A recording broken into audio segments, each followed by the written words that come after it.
તો વધુ એક બીએલઓ શિક્ષકનું મોત થયું। તાપીમાં બેલધા ગામના બીએલઓનું મોત। વાલોડ તાલુકાના બેલધા ગામના બીએલઓ કે જેમનું મોત થયું છે। વાલોડના બેલધા ગામે પ્રાથમિક શાળામાં આચાર્ય તરીકે ફરજ બજાવતા હતા કલ્પનાબેન પટેલ કે જેમનું રાત્રિ દરમિયાન તેમની તબિયત લથડી અને સારવાર માટે તેમને બારડોલી ખસેડવામાં આવ્યા।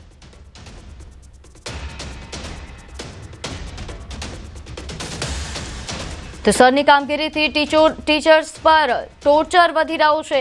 સરની કામગીરીમાં શિક્ષકોની મુશ્કેલીમાં વધારો થયો છે। અધિકારીઓ દર 2 કલાકે માહિતી માંગે છે।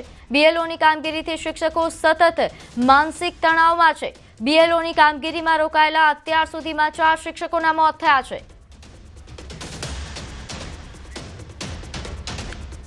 ત્યારે હાલ ટીચરો પર જે ટોર્ચર વધ્યું છે તેને લઈને વધુ વિગત સાથે મારી સાથે સંવાદદાતા સંજય ટાંક લાઈવ જોડાઈ ગયા છે।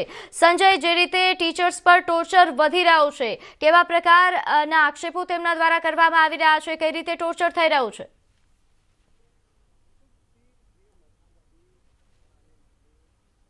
જે મતદાર યાદી સુધારણાને લઈને એસઆઈઆરની જે કામગીરી ચાલી રહી છે અને તેમાં આ કામગીરી જે છે તેમાં શિક્ષકો પર જે છે તે ભાર સતત વધી રહ્યો છે। શિક્ષકો પર માનસિક તણાવમાં છે સતત।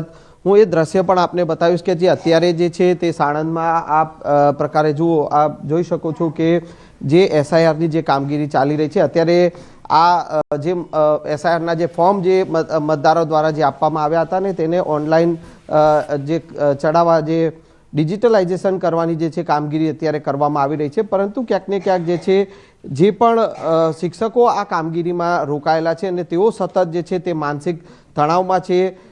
કોડીનારના એક શિક્ષક જે છે કે તેઓએ આપઘાત જેવું પગલું પણ ભર્યું છે અને અન્ય જે 3 જગ્યાએથી જે શિક્ષકો જે છે કે તેઓને હાર્ટ એટેક કે તેવી તકલીફો જે છે તે આ કામગીરી દરમિયાન સામે આવી છે અને માનસિક તણાવ જે છે સતત શિક્ષકો અનુભવી રહ્યા છે। આપણી સાથે ભારતીય શૈક્ષિક સંઘ તેના